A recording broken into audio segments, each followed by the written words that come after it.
Bonjour à toutes et à tous, Valentin Enfant avec vous pour ce webinaire du mardi 9 janvier 2018. Alors on va commencer tout de suite par l'avertissement légal sur le risque. Le trading avec effet de levier amplifié, toujours les gains et les pertes. Un compte risque limité présente un risque de perte du capital investi. L'investissement sur compte titre présente un risque de perte en capital. IG fournit exclusivement un service d'exécution d'ordre. La présentation est à titre indicatif et ne saurait être considérée comme un conseil ou une recommandation d'investissement. Alors le briefing de la journée, ou plutôt le débriefing de la veille. On a à Wall Street eu une clôture dans un ordre dispersé en raison d'une hausse des valeurs techno qui eux ont été dus à une hausse attendue des bénéfices et un effet positif de la réduction des impôts de la fameuse réforme fiscale de Donald Trump. Du côté du Japon, on a eu la banque qui a décidé cette nuit de réduire le montant du renouvellement des obligations d'État japonaises qui arrivaient à maturité. Alors ce n'est pas toutes les obligations, je ne les ai pas citées parce qu'il y en a quelques-unes, mais ceux par exemple qui ont 10 à 25 ans de maturité, eh bien, auront un montant réduit de l'ordre de 20 milliards en tout, pas seulement les 10-25, parce qu'il y en a d'autres, encore une fois, mais voilà, la Banque du Japon a décidé de réduire de 20 milliards de yens le renouvellement euh, de ces euh, de ces obligations, de ces fameuses obligations qui arrivaient à maturité. Au niveau de la Fed, on a potentiellement, je dis bien potentiellement, 4 hausses des taux qui interviendront en 2018. C'est en tout cas ce que Loretta Mester, qui est la présidente de la Réserve fédérale de Cleveland, pardon, a indiqué vendredi.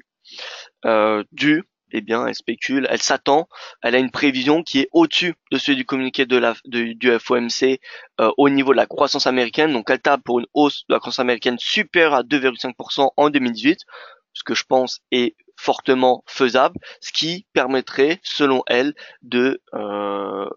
d'envisager une quatrième hausse des taux qui n'est pour le moment pas pricée par le marché. Et donc c'est une information particulièrement importante. Alors ce n'est pas pour cela que le dollar, alors si le rebond du dollar hier, c'est grâce à cette annonce-là, mais ce n'est pas pour autant qu'il faut mettre en place des stratégies acheteuses maintenant.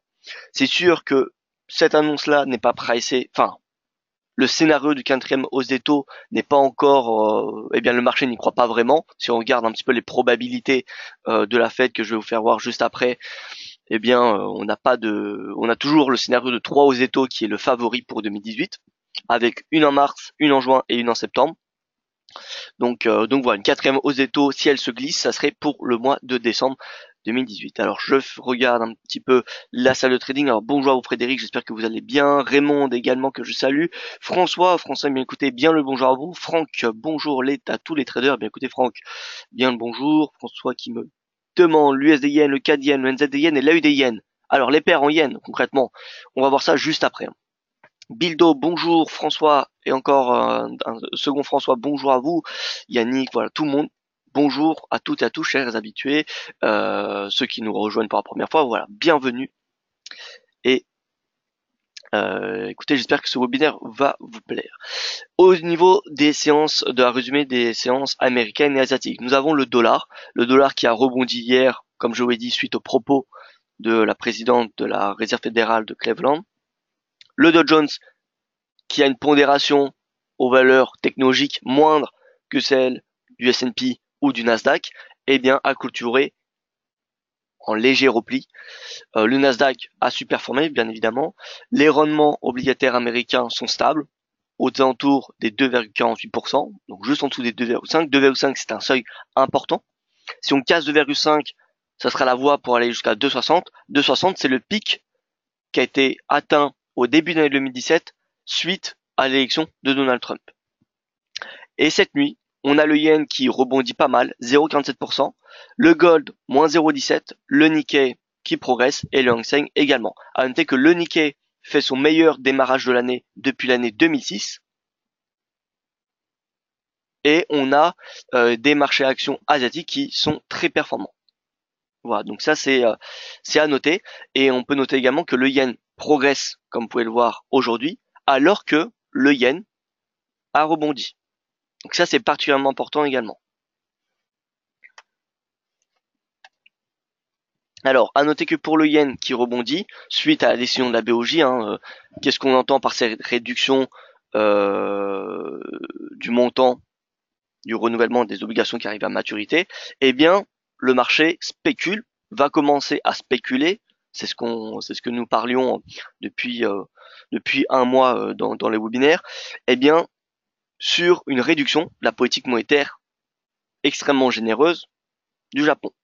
Voilà, on a peut-être finalement en fin d'année une politique monétaire du Japon qui va être beaucoup moins généreuse que ce qu'on a aujourd'hui. Voilà, c'est tout à fait possible. En tout cas, c'est ce que ce premier geste de la Banque du Japon nous indique. Donc potentiellement, le yen, à moyen long terme, c'est pas forcément une devise qu'il faut shorter. En tout cas, plus pour le moment.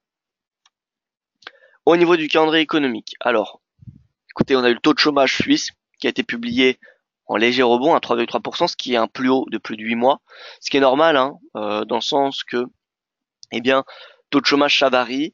En Suisse, il est extrêmement bas, 3%. Enfin, il était de 3% comme on peut le voir en CVS. Donc il est aux alentours des 3,5%. Ce taux de chômage est extrêmement faible. Donc forcément, plus il est faible, plus il y a de possibilités que ça rebondisse. C'est comme un petit peu, alors je vais pas comparer au VIX, mais quand on a un VIX à 9 points, shorter un VIX à 9 points, c'est beaucoup plus risqué que de le payer. Voilà. Donc forcément, un taux de chômage qui est, on va dire presque, il est parfait, hein, un taux de chômage inférieur à 5%, c'est considéré comme le plein emploi. Voilà, donc le taux de chômage suisse, il est bien en dessous de ce niveau-là, donc on peut dire qu'il est parfait, et donc faire mieux que le parfait, c'est extrêmement compliqué. Donc forcément, il y a un rebond. Maintenant, c'est pas quelque chose qui va impacter fortement le franc suisse. Sinon, on a la balance commerciale qui a été publiée, balance commerciale allemande, eh bien en expansion, 23,7 milliards d'euros au mois de novembre, contre 18,9 lors de la précédente publication. Et le taux de chômage, alors ça sera particulièrement intéressant, le taux de chômage de la zone euro qui sera publié à 11 heures. 11 heures qui est attendu en baisse de 0,1 point. Si c'est le cas, ça devrait être bénéfique pour l'euro qui pourrait remonter au-dessus des 1,20. Alors bonjour à tous ceux qui viennent de nous rejoindre. Nicole, quelle est la tendance de l'Eurostoxx 50? Eh bien écoutez Nicole, tendance haussière, on va voir ça dans un petit instant. Bonne année 2018, nous dit Lagdar. Eh bien écoutez Lagdar, bonne année. Je vous souhaite à tous mes auditeurs mes meilleurs vœux pour cette nouvelle année. J'espère que les pips vous seront généreux. Donc voilà, et bien évidemment tout ce qui accompagne la santé, le bonheur, etc., etc. Alors on passe sur la plateforme de trading, le DXY, et ensuite on passe au yen qui est un petit peu l'annonce de cette nuit et même de la journée. Voilà. Alors le DXY qui rebondit comme vous pouvez voir depuis ce support. Donc hier on a eu une belle journée haussière sur le dollar. Je pense que ce rebond il peut continuer jusqu'à 92,40. Pourquoi? Eh bien parce que d'un point de vue calendrier économique, on n'a pas de catalyseur qui pourrait impacter ce dollar. Aujourd'hui, on n'a pas de statistiques macroéconomiques.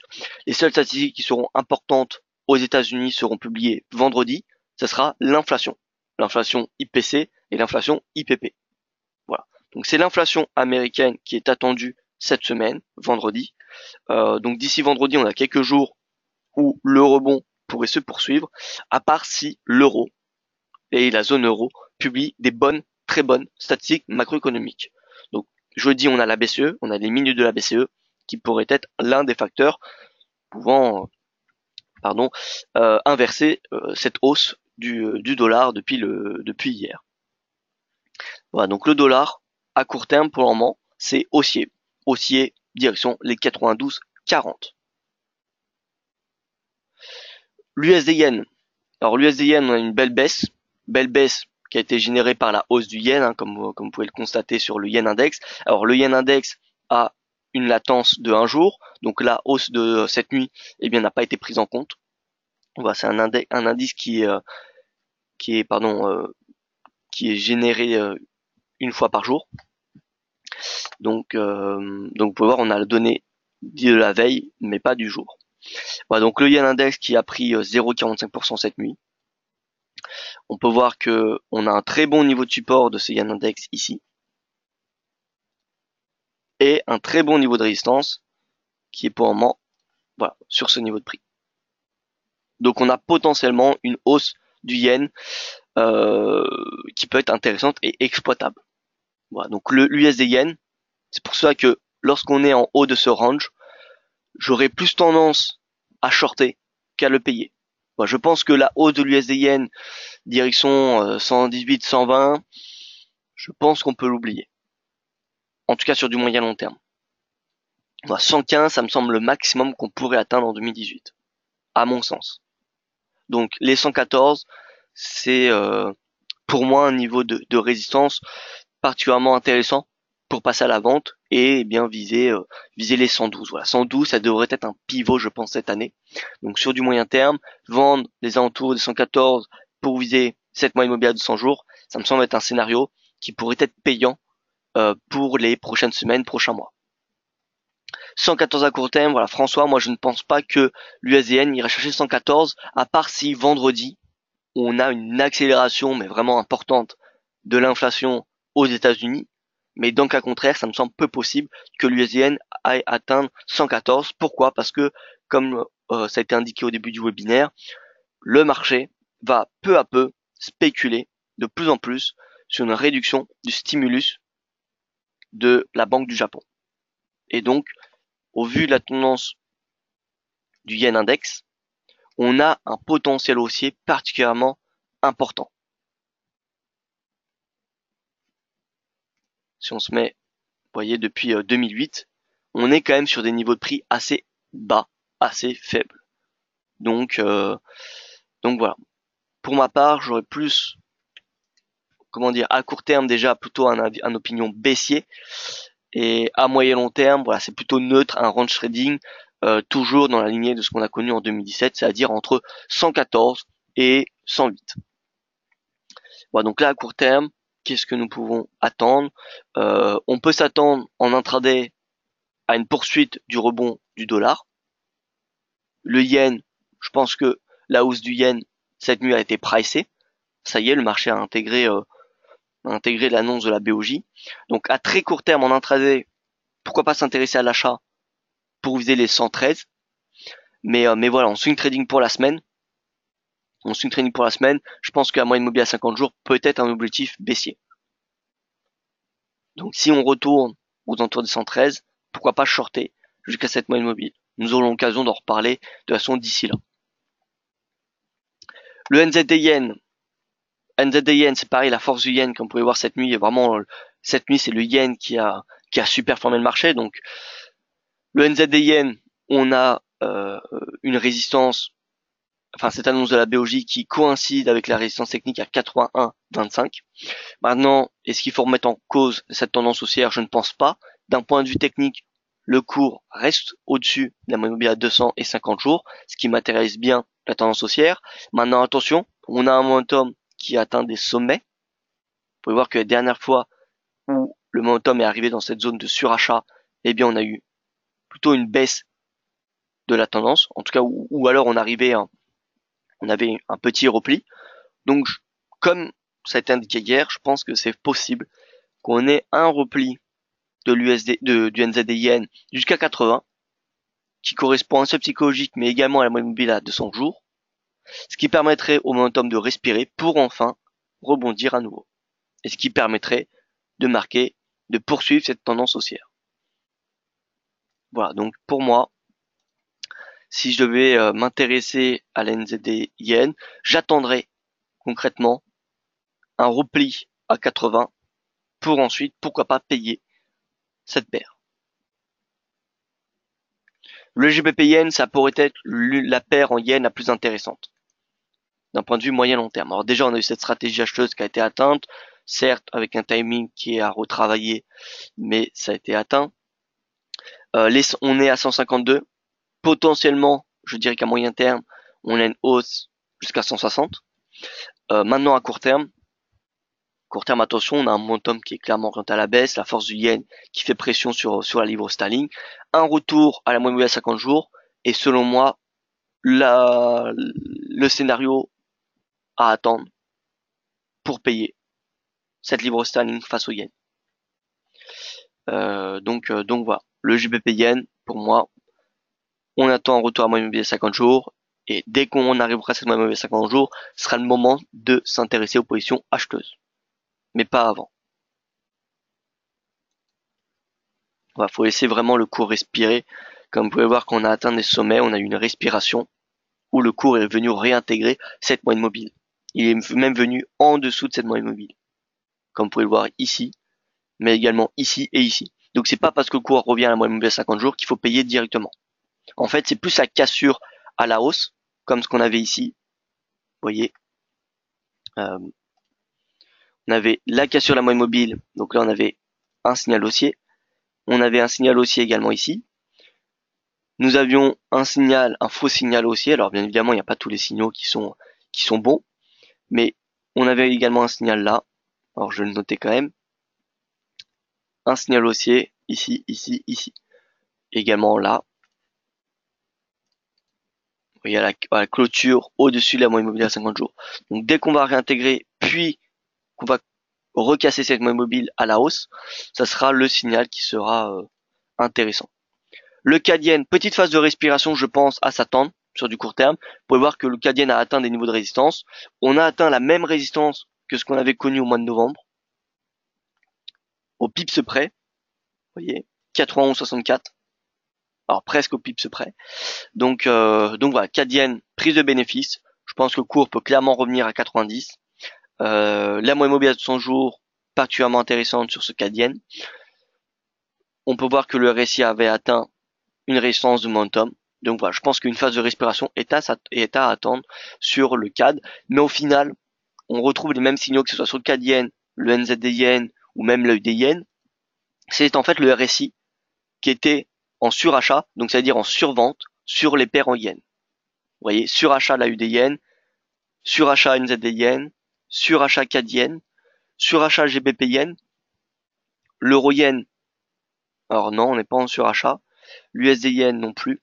Donc on peut voir l'AUD-Yen en surachat, le NZD-Yen en surachat, le CAD-Yen en surachat, ça veut dire tout simplement que le Yen est en survente. Donc on a potentiellement un rebond du Yen à attendre pour les prochaines séances. Voilà, donc les stratégies acheteuses, vendeuses du Yen, attention, attention sur du court terme parce que la tendance pourrait s'inverser. Le CHF Yen me demande Bruno.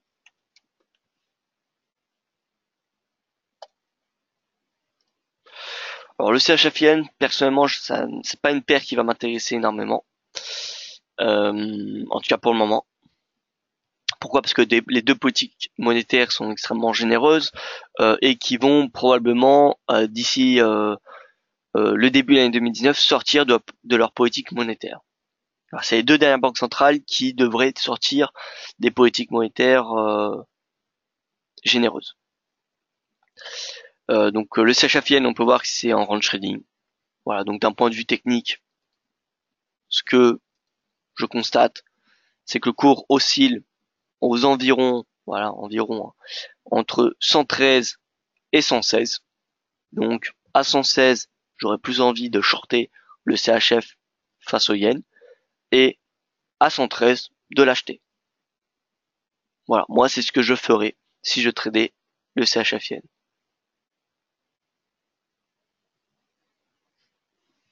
On passe sur les paires majeures, donc l'euro dollar qui repasse sous 1,20, le taux de chômage à 11 heures de la zone euro pourrait le faire rebondir et faire revenir tester le cours de l'euro à 1,20. Voilà, maintenant ce cours, cette réaction du marché montre bien que le marché n'est pas prêt à payer encore l'euro au-dessus des 1,21. Peut-être que la BCE ne veut pas non plus. Parce qu'une hausse de l'euro, je rappelle que ça ralentit l'inflation. Or, l'inflation, la BCE la veut aux alentours des 2%, tout comme toutes les autres banques centrales.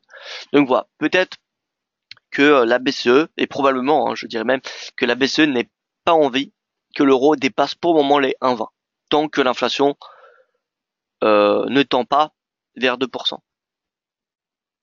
Voilà, donc je dirais, depuis ce niveau de prix, à court terme, j'aurais plus tendance à avoir une opinion baissier, en tout cas pour cette semaine.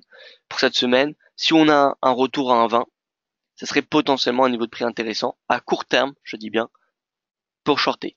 Pour shorter et viser, voilà, retrouver les 1,1850, les fameux 1,1850. Le JBP, c'est pareil. Le JBP qui est sous résistance. Honnêtement, je ne m'attends pas à des nouveaux records cette semaine. Pourquoi? Parce qu'on n'a pas de catalyseur sur le calendrier économique qui pourrait justifier une hausse du JBP. Donc voilà, plutôt une opinion baissier. Alors, si je devais acheter l'euro cette semaine, ça serait si je devais acheter le dollar cette semaine, ça serait, excusez-moi, face à l'euro. Voilà, ça serait face à l'euro. Donc le GBP, retour à la moyenne mobile à 50 jours, donc retour à 1,34. Le NZD, je pense que c'est une devise assez forte en ce moment, donc on peut s'attendre à une stabilisation. L'USD CAD, c'est pareil, retour à 1,25. L'AUD-USD, prise de bénéfice, à l'image du cours de l'or. Cours de l'or, il va probablement revenir à 1300. Donc l'AUD-USD pourrait clairement revenir à sa moyenne mobile à 200 jours. D'autant plus que le RSI, vous pouvez voir, a atteint une résistance importante. Donc, je pense qu'on peut s'attendre à un repli. Donc on va utiliser Fibonacci. Et si on regarde 38,2, ça correspond à cette moyenne mobile. Donc, l'AUD-USD, pourquoi pas attendre un retour à la moyenne mobile pour de nouveau payer le dollar australien. Voilà, on va passer au marché action.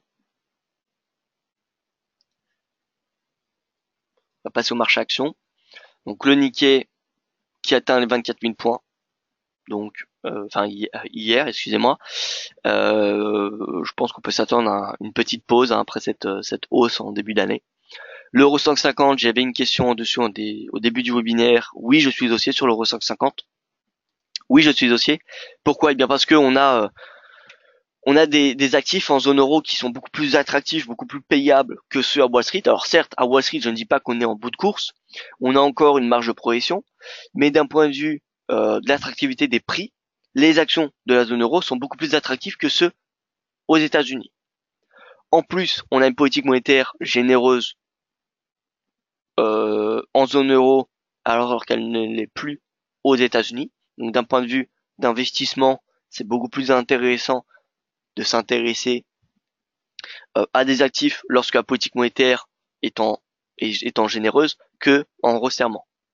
Voilà. En restriction, pardon.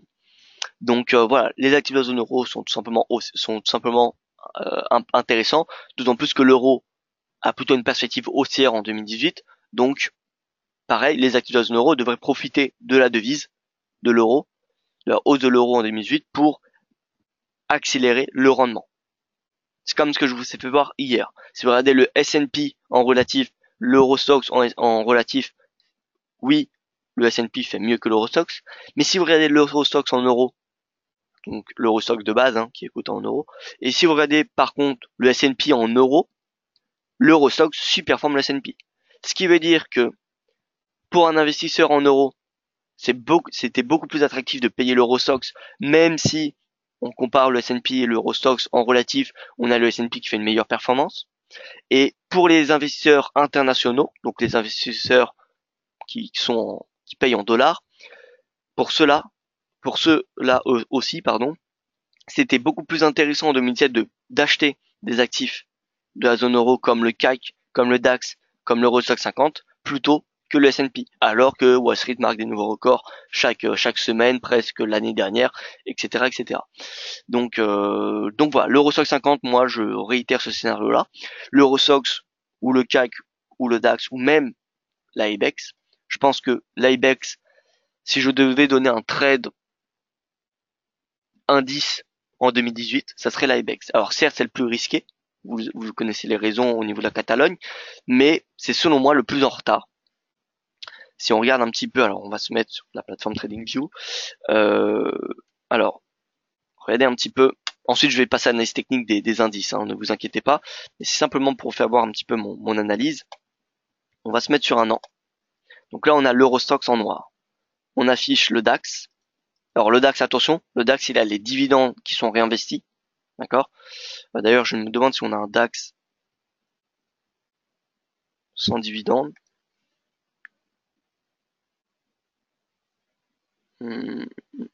Non. Bon, tant pis, c'est pas grave. Alors, DAX, on va mettre également le CAC 40, l'IBEX et le MIB. Le MIB qui est l'indice italien, comme vous le savez. Alors le MIB qui devrait être sous pression bien prochainement, étant donné qu'on a des élections italiennes qui vont arriver en mars-avril de cette année. Voilà, donc en rouge, nous avons le DAX, en bleu le CAC, euh, en jaune l'IBEX, l'IBEX qui est l'indice espagnol, le MIB en vert. Sur un an, on peut voir qu'on a clairement une sous-performance.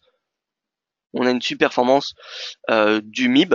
Alors le DAX, sans les dividendes réinvestis, je pense qu'il est aux alentours du CAC 40. Donc voilà, on a le MIB qui est haussier. On peut voir sur un an, au début de l'année dernière, c'était le MIB, l'IBEX qui sous-performait. Ensuite, on a eu la hausse de l'euro et la version risque qui a fait pression sur tous les indices. Et lorsqu'on a eu le rebond des autres indices boursiers, on a eu l'IBEX qui était toujours sous pression à cause de la situation en Catalogne.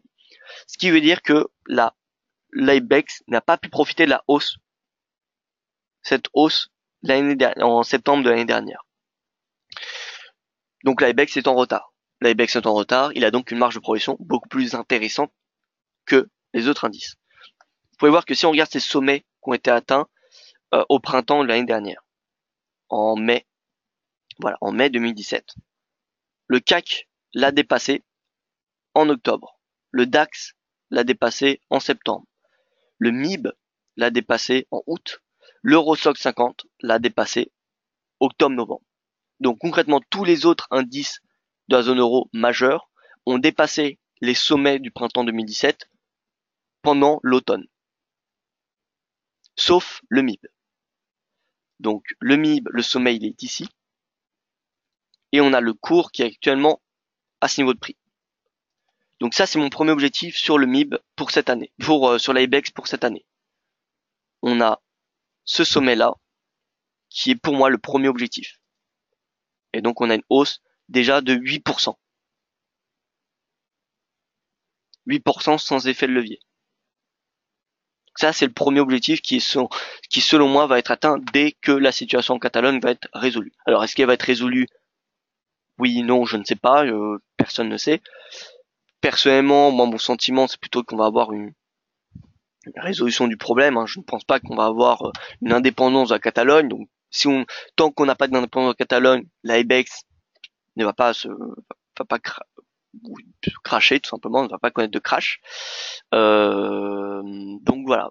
Disons que le risque, oui, c'est peut-être le trade indice de la zone euro le plus risqué, peut-être l'indice de la zone euro le plus risqué en 2018, mais c'est aussi celui qui offre forcément le plus de rendement possible.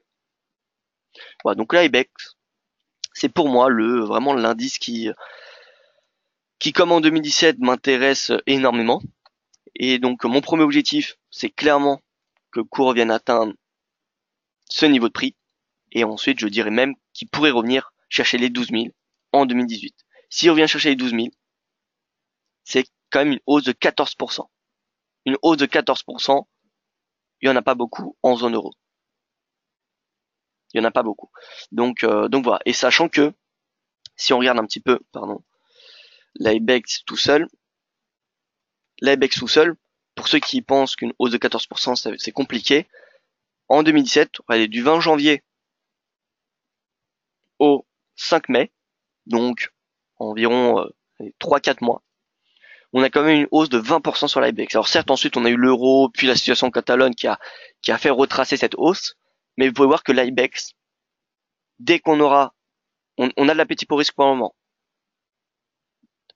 Par contre, on a la situation en Catalogne qui fait toujours pression.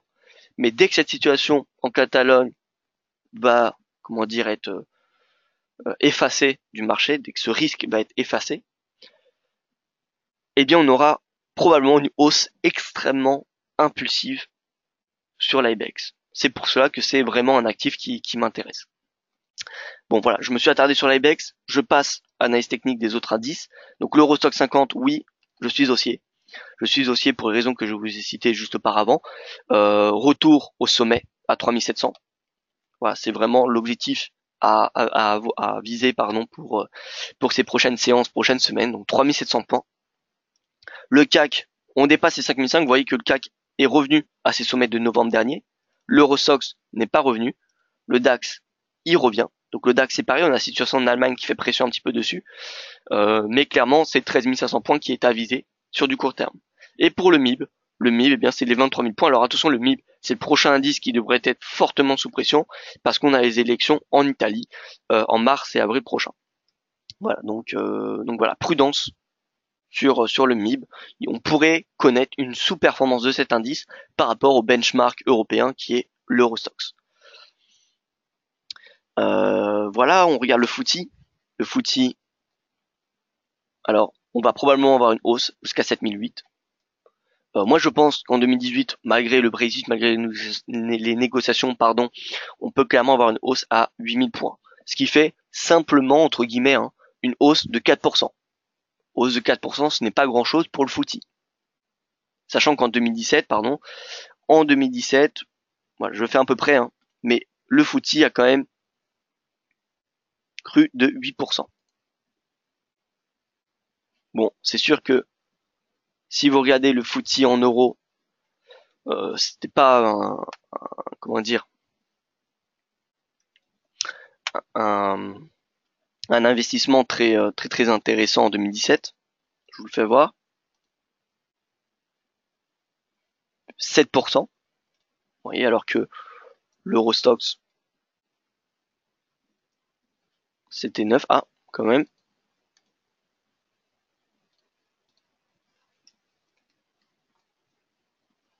Alors.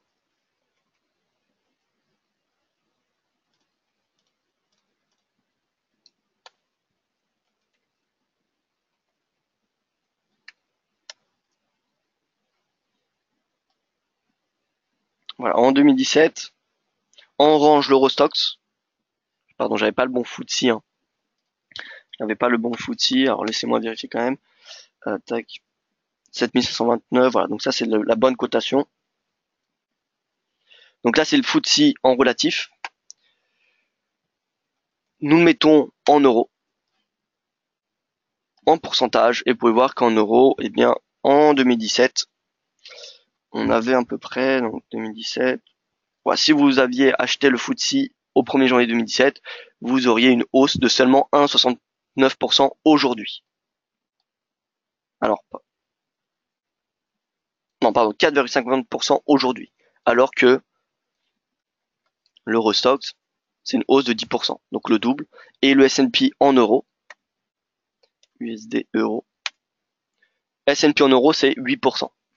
Bon, donc ça, l'Eurostoxx, c'est pour ça que les indices européens, faut pas les regarder qu'en relatif, c'est-à-dire S&P sans le mettre en euros, etc., etc.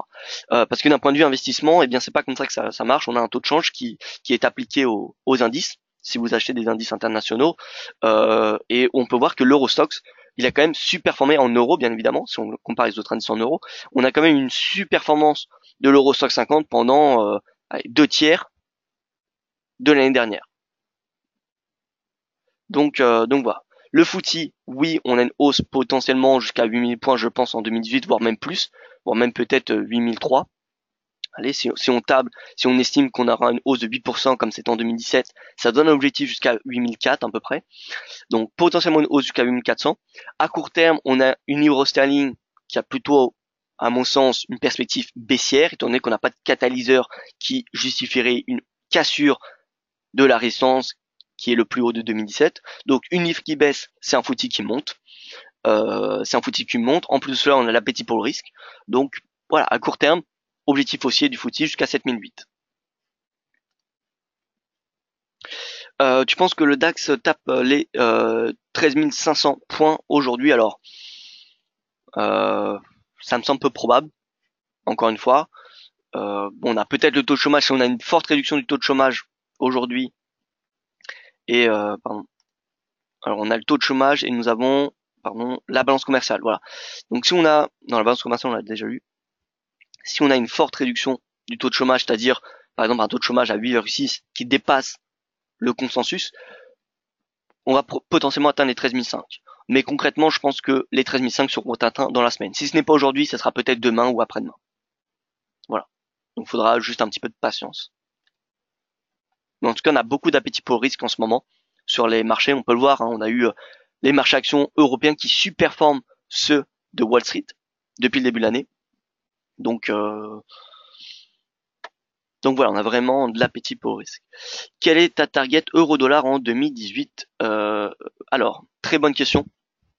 Très bonne question. Je pense que l'euro-dollar va consolider assez longtemps autour des 1,20.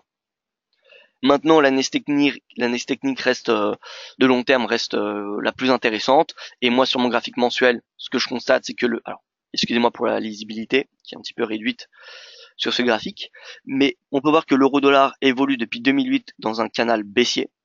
Donc, je pense qu'on va venir atteindre en 2018, allez, le haut du canal, donc aux alentours des 1,25, pour ensuite rebaisser à 1,20.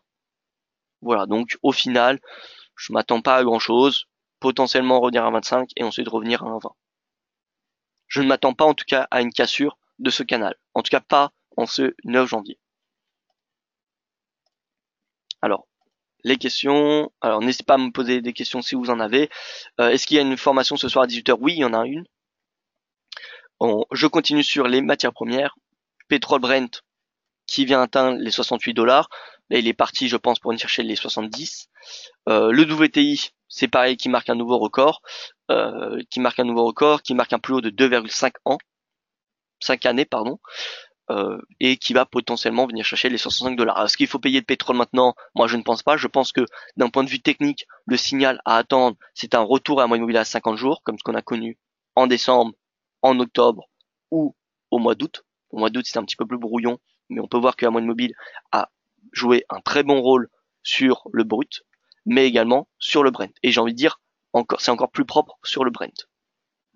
Voilà, donc oui, la tendance est haussière sur le pétrole, soutenue par les efforts de l'OPEP et de la Russie, soutenue par la hausse de la croissance mondiale, soutenue par la hausse de la demande d'énergie en Amérique du Nord en ce moment, étant donné au vu des températures extrêmement basses. Je vous invite par ailleurs à lire un article que Vincent Bois a écrit hier sur le gaz, qui a un lien évidemment avec le pétrole et qui est extrêmement intéressant. Il est juste ici, il a été publié à 17h30 hier. Voilà, donc je vous invite à le lire, je vais vous le mettre dans la boîte à questions. Voilà, il est vraiment très intéressant. Donc voilà, au vu de la température de la météo en Amérique du Nord en ce moment qui est extrêmement basse, ce qui veut dire que la consommation énergétique devrait augmenter. La croissance mondiale, elle est attendue à la hausse en 2018. En tout cas, les prévisions sont revues à la hausse, ce qui est bénéfique pour également l'énergie. Et enfin, les efforts de l'OPEP et de la Russie. Voilà, donc c'est tiré un petit peu par tout cela, ces hausses des cours de pétrole. Pour ce qui est de l'or, alors on a une belle hausse du cours de l'or. Maintenant, aujourd'hui et en ce moment, je m'attends à une petite baisse. Une prise de bénéfice est nécessaire au vu de la tendance qu'on a eue. Plus la tendance haussière est importante, plus le repli va être conséquent, à l'image de ce qu'on a connu pendant l'été dernier. Vous pouvez voir qu'on a une hausse de l'or de 12% en l'espace de 1 mois et 28 jours, ce qui fait, on va dire, 2 mois. En l'espace de 2 mois, l'or avait pris 12%. Et ensuite, eh bien, forcément, on a un repli en l'espace d'un mois de 7%. Donc voilà, plus le momentum est haussier, et plus le repli a de chances qu'il soit violent. Donc là, on a eu une belle hausse d'une hauteur de 7% en l'espace d'un mois. Je pense que c'est probable qu'on perd un petit, au moins, vous voyez, 2% c'est quasiment rien, donc un retour à mi-3, ça me semble largement possible. Et je pense clairement que le cours peut venir chercher, eh bien cette moyenne mobile à 50 jours, qui correspond également à cette oblique haussière. Voilà, donc ça me semble possible qu'on vienne chercher cette oblique d'ici les prochaines semaines. Voilà. Alors, je vois qu'il n'y a plus de questions. J'attends encore une petite minute. En attendant. Je vais passer sur Wall Street. Une dernière minute pour les questions. Le Nasdaq, c'est haussier. Nasdaq direction 7000 points. Tant qu'on n'a pas de retournement, je vous rappelle, la tendance est votre ami.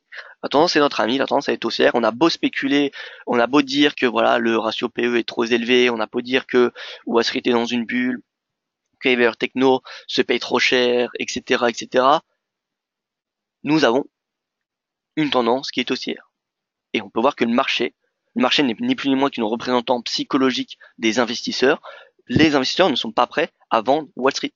On a toujours un cours qui est au-dessus de la moyenne mobile à 50 jours, ce qui veut dire que le prix actuel est au-dessus de la moyenne des 50 dernières séances, que ce soit sur le Nasdaq, sur le Dow Jones ou sur le S&P. Au-dessus de la moyenne mobile des 50 dernières séances et au-dessus de la moyenne mobile, au-dessus de la moyenne des 200 dernières séances, excusez-moi. Donc voilà, on a clairement des tendances haussières sur Wall Street. Donc voilà, c'est, je pense, à mon sens, une erreur d'un point de vue technique, je dis bien, de vendre Wall Street, même si d'un point de vue fondamental, ça pourrait se justifier. Resserrement de la politique monétaire de la Fed, comme je l'ai dit, le ratio PE qui est extrêmement élevé, les actions américaines qui sont pas plus du tout compétitives par rapport aux pays émergents ou par rapport à ceux de la zone euro. Voilà, on a un tas de facteurs qui invitent à shorter Wall Street. Mais pour le moment, on a ces facteurs-là qui sont présents depuis le début de l'année 2017, qui sont accentués pendant tout au long de l'année, mais pourtant, on a eu des indices qui étaient particulièrement haussiers l'année dernière. Donc voilà, pour moi, les indices américains ne se shortent pas pour le moment. Bonjour, connaissez-vous la pondération de l'Eurostoxx par rapport aux différents indices européens? Alors oui, je l'ai. Alors je vais vous chercher cela. Alors par rapport aux autres indices européens, pas exactement, parce que forcément la pondération change tous les jours, vu que un indice est un ensemble d'actions qui est coté sous un même actif. Donc forcément, si on a une action qui demain prend 2% et qu'une autre d'un autre secteur perd 1%, eh bien on va voir le secteur qui va changer. Mais si on regarde, alors je vais vous faire voir un petit peu. Euh, alors,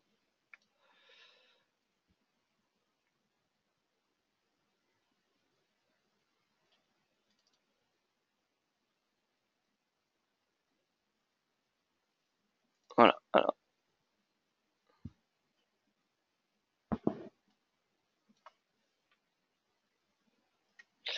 Alors ça c'est, voilà, je vais vous faire voir tout de suite. Ce que vous avez devant vous, c'est l'Eurostoxx 50. C'est l'Eurostoxx 50.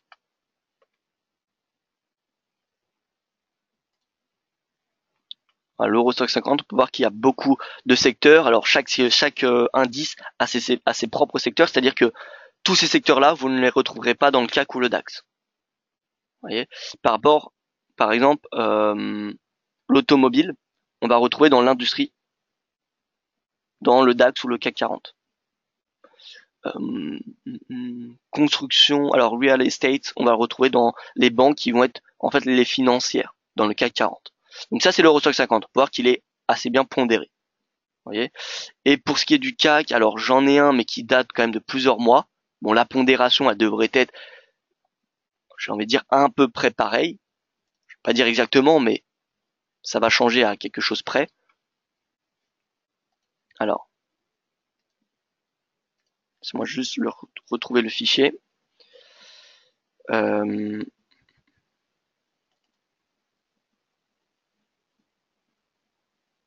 hein.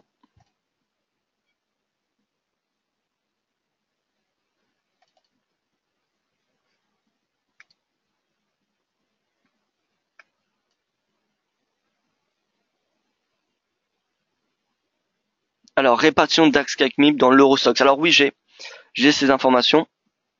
Alors, euh,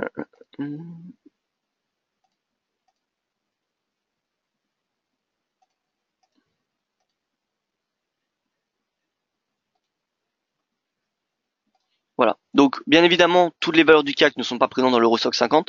Toutes les valeurs du DAX, c'est pareil, etc., etc.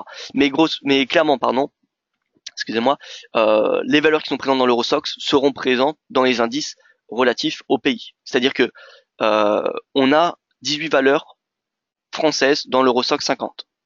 C'est-à-dire que la France, les valeurs françaises ont la plus grande pondération dans l'Eurostoxx. Et vous pouvez voir que France et Allemagne, c'est quand même 67% de l'Eurostoxx 50. Ce qui veut dire que si l'Eurostoxx 50 est haussier, il y a de fortes chances que le CAC et le DAX le sont également. Et à l'inverse, si le CAC et le DAX sont haussiers, à part si l'IBEX, le MIB, Pays-Bas, etc. Se crash, perdent 5%, ce qui n'arrive jamais.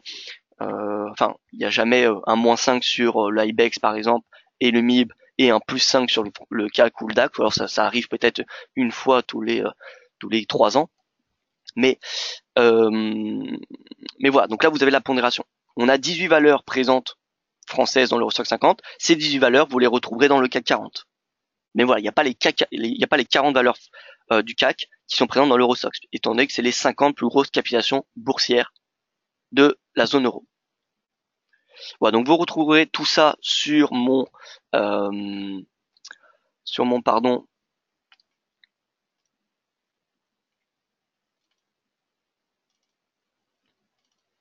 voilà, sur mon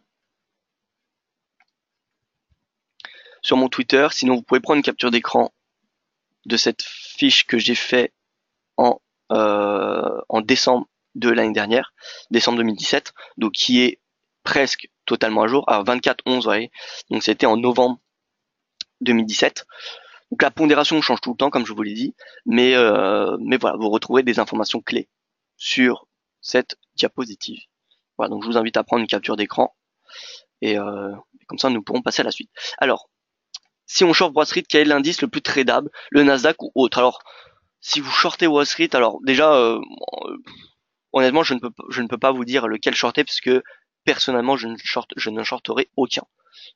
Si on short, personnellement, moi la question ne se pose pas, donc je ne peux pas répondre à votre question. Voilà, je ne peux pas répondre à votre question, donc voilà. Si on a par exemple un crack sur les marchés actions américains, ça sera probablement le Nasdaq qui va en prendre, qui va se replier le plus, parce que si on a un crack, ça viendra probablement des valeurs techno. Tant que les valeurs techno sont orientées à la hausse, on a l'appétit pour le risque, et donc Wall Street est haussier.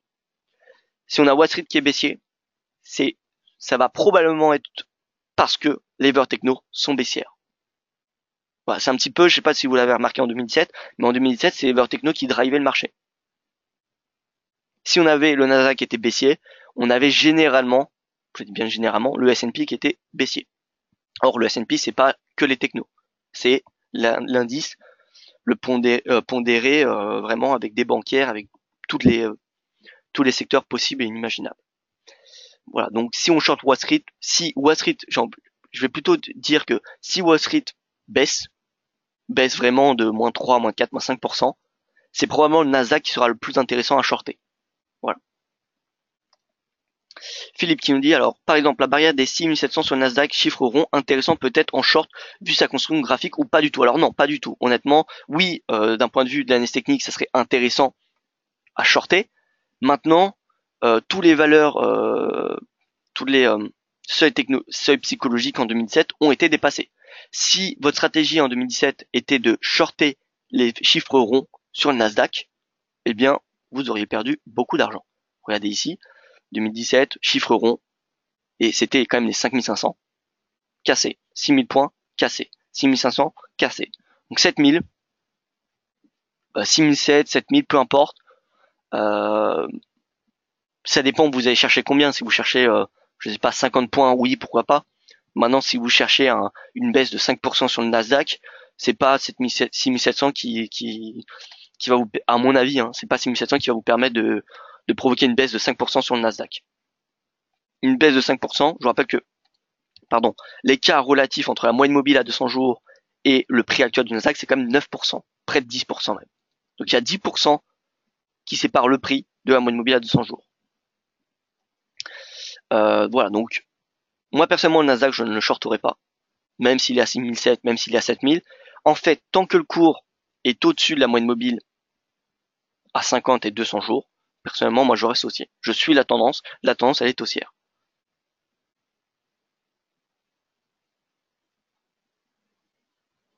Penses-tu une correction pour le CAC 40 suite aux 5500?